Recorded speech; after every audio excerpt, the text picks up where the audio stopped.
نحمده ونصلي على رسوله الكريم اما بعد فاعوذ بالله من الشيطان الرجيم بسم الله الرحمن الرحيم رب اشرح لي صدري ويسر لي امري واحلل عقدة من لساني يفقهوا قولي۔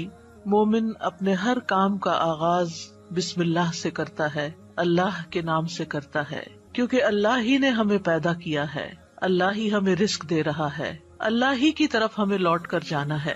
لہٰذا ہمیں اس زندگی میں ہر کام کرتے ہوئے اپنے رب کو یاد رکھنا چاہیے۔ قرآن مجید کا آغاز بھی اللہ سبحانہ تعالیٰ نے بسم اللہ سے کیا، اور ہمارے لیے یہی مشروع کیا کہ ہم اپنا ہر قول اور عمل بسم اللہ کے ساتھ شروع کریں۔ پہلی وحی کا آغاز بھی اللہ کے نام کے ساتھ ہوا۔ جبریل امین نے پہلی مرتبہ جب نبی صلی اللہ علیہ وسلم کو قرآن مجید کی پہلی آیت سکھائی تو فرمایا اقرأ بسم ربک الذی خلق، اپنے رب کے نام سے پڑھ جس نے پیدا کیا۔ تو گویا عبادت ہو یا ہمارے دنیا کے کام ہو، ان سب میں ہمیں اپنے رب کو یاد رکھنا ہے، اور اس کے بے شمار فائدے بھی ہیں۔ اللہ سبحانہ تعالیٰ کا نام بابرکت ہے، لہٰذا جب ہم اللہ کے نام سے کوئی کام شروع کرتے ہیں تو ہمارے کاموں میں برکت پیدا ہو جاتی ہے۔ قرآن مجید میں آتا ہے تبارک اسم ربک ذو الجلال والاکرام، بہت بابرکت ہے تیرے رب کا نام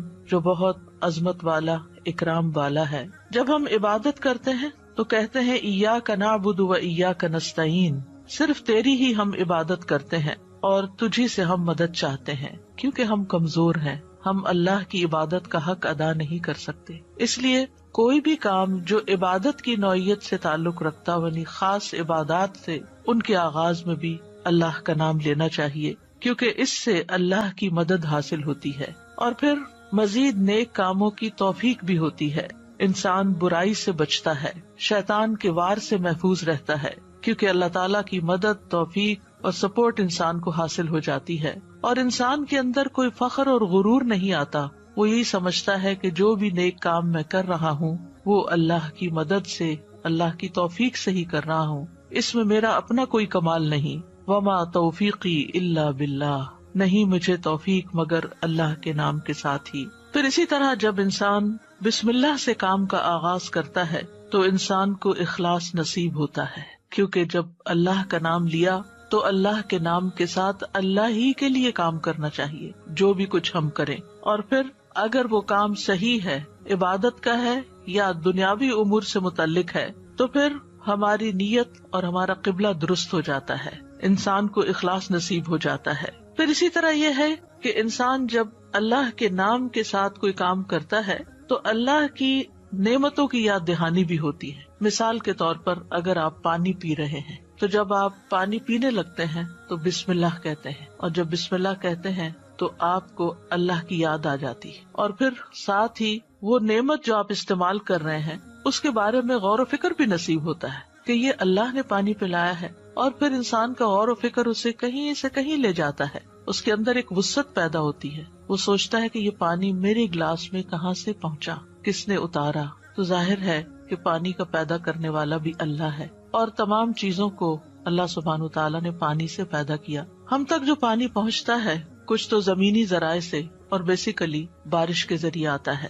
بارش کیسے آتی ہے؟ سمندروں کا پانی بخارات کی شکل میں اوپر اٹھتا ہے اور پھر بادلوں کی شکل میں جہاں اللہ چاہتا ہے برساتا ہے۔ جب بادل برستے ہیں یا برف پڑتی ہے تو پہاڑوں کی چوٹیوں پر اور مختلف جگہوں پر یا تو پانی جم جاتا ہے یا پھر ندی نالوں کی شکل میں، دریاؤں کی شکل میں بہنے لگتا ہے، اور کچھ پانی رس کر زمین کے اندر چلا جاتا ہے، چشموں کی شکل اختیار کر لیتا ہے، اور پھر مختلف ذرائع سے ہوتے ہوتے وہ ہم تک پہنچتا ہے جسے ہم پیتے ہیں، اور جب پیتے ہیں تو پھر اللہ کا شکر ادا کرتے ہیں اور آخر میں الحمدللہ کہتے ہیں۔ لیکن اگر اتنے اہتمام کے ساتھ جو پانی میرے گلاس میں پہنچا اس کو میں نے اللہ کو یاد کیے بغیر، نعمت دینے والے کا نام لیے بغیر ہی پی لیا، تو اس سے بڑھ کر ناشکری کیا ہو سکتی ہے۔ پھر اسی طرح اگر انسان کھانا کھاتا ہے اور اللہ کا نام لیتا ہے تو وہ ضرور سوچتا ہے کہ کیا جو کچھ میں کھا رہا ہوں یہ اللہ کی مرضی کے مطابق بھی ہے یا نہیں،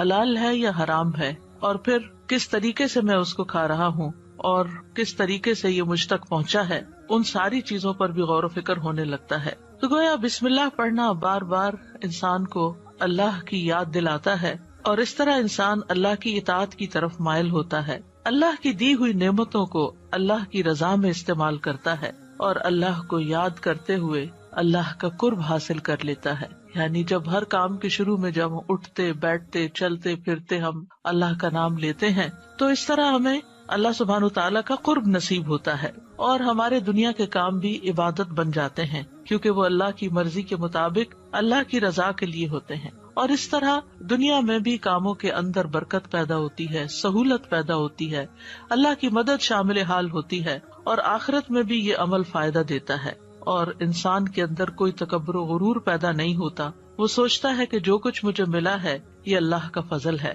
پھر ہم دیکھتے ہیں کہ انبیاء کا طریقہ بھی یہی رہا ہے۔ نوح علیہ السلام کے بارے میں آتا ہے کہ جب وہ کشتی پر سوار ہوئے تو انہوں نے دعا پڑھی، اس کا آغاز بھی بسم اللہ سے کیا، بسم اللہ مجریہا و مرساہا۔ اسی طرح سلیمان علیہ السلام نے ملکہ سبا کو جو خط لکھا اس کے آغاز میں بھی بسم اللہ لکھا۔ پھر اسی طرح ہم دیکھتے ہیں کہ نبی صلی اللہ علیہ وسلم متعدد مقامات پر بسم اللہ کی تعلیم دیتے ہیں، جس کے بارے میں آگے ہم متعدد احادیث میں دیکھیں گے کہ کس طرح آپ صلی اللہ علیہ وسلم کی زندگی کا ایک اہم حصہ تھا بسم اللہ پڑھنا، اور جس کام کا آغاز اچھا ہو جائے اس کا انجام بھی اچھا ہوتا ہے۔ قرآن مجید کا آغاز بھی بسم اللہ کے ساتھ ہو رہا ہے، اور بسم اللہ قرآن مجید کی ایک مستقل آیت ہے، یعنی یہ کہ سورۃ الفاتحہ یہ کسی اور سورت میں داخل نہیں ہے، ہر سورت کے شروع میں اسے الگ آیت کے طور پر لکھا گیا ہے۔ اور اس میں ہم دیکھتے ہیں کہ سورۃ التوبہ جو ہے اس سے پہلے بسم اللہ نہیں ہے، کیونکہ بسم اللہ سے امان حاصل ہوتی ہے، اور سورۃ التوبہ کے شروع میں مشرکین کو امان سے نکالا جا رہا ہے، بری ذمہ کیا جا رہا ہے۔ تو بہرحال آغاز ہوتا ہے قرآن مجید کا بسم اللہ الرحمن الرحیم کے ساتھ، یعنی میں اللہ کی مدد طلب کرتے ہوئے اپنی قرات کو اللہ کے نام سے شروع کرتا ہوں۔ اور پھر اس میں اللہ سبحانہ وتعالیٰ کے نام اللہ کے علاوہ دو صفات کا ذکر ہے۔ الرحمن ایسی ذات جس کی رحمت تمام مخلوق پر چھائی ہوئی ہے، اور الرحیم ایسی ذات جو مومنوں پر آخرت میں بھی رحم فرمائے گی۔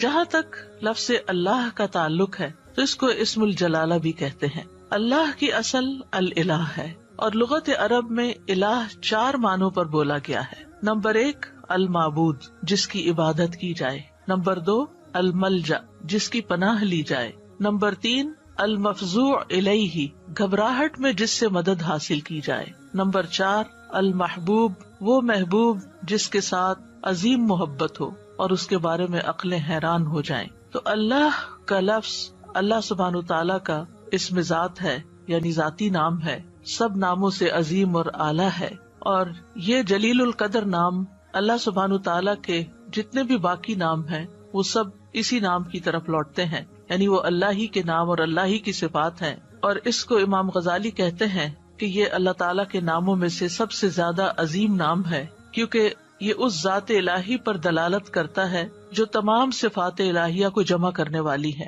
یہاں تک کہ کوئی بھی صفت اس سے جدا اور علیحدہ نہیں ہو سکتی۔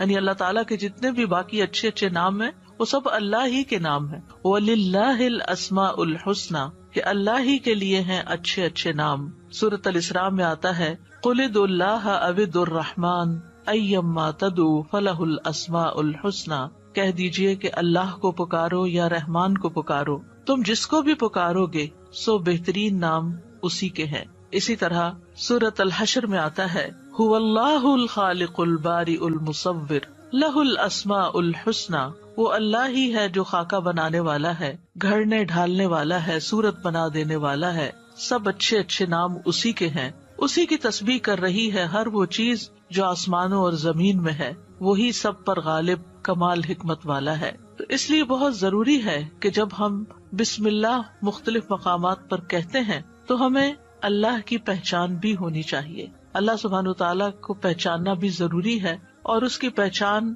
اس کی نشانیوں کے ساتھ بھی ہوتی ہے جو کائنات میں پھیلی ہوئی ہیں، اس کی پہچان اس کی کتاب کے ذریعے بھی ہوتی ہے، اور اس کی پہچان نبی صلی اللہ علیہ وسلم نے بھی کروائی ہے۔ لہٰذا اگر ہم اللہ تعالیٰ کو پہچانیں گے تو ہم صحیح طور پر پورے شعور کے ساتھ بسم اللہ ادا کریں گے۔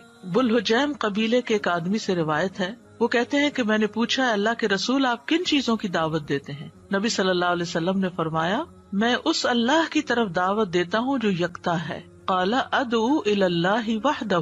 کون ہے اللہ؟ وہ اللہ کہ جب تم پر کوئی مصیبت آتی ہے اور تم اسے پکارتے ہو تو وہ تمہاری مصیبت دور کر دیتا ہے، اور جب تم کسی بیابان اور جنگل میں راستہ بھول جاؤ اور اس سے دعا کرو تو وہ تمہیں واپس پہنچا دیتا ہے. جب تم قحط سالی میں مبتلا ہوتے ہو اور اس سے دعا کرتے ہو تو وہ پیداوار ظاہر کر دیتا ہے، یعنی تمہارے سب کام وہی بناتا ہے. لیکن یہاں خاص طور پر اس آیت کے اندر یعنی بسم اللہ الرحمن الرحیم کے اندر اللہ سبحانہ وتعالیٰ نے اپنا جو تعارف کرایا ہے، اپنی جو پہچان کرائی ہے، وہ اپنی صفت رحمت کے ساتھ کروائی ہے کہ کون ہے اللہ؟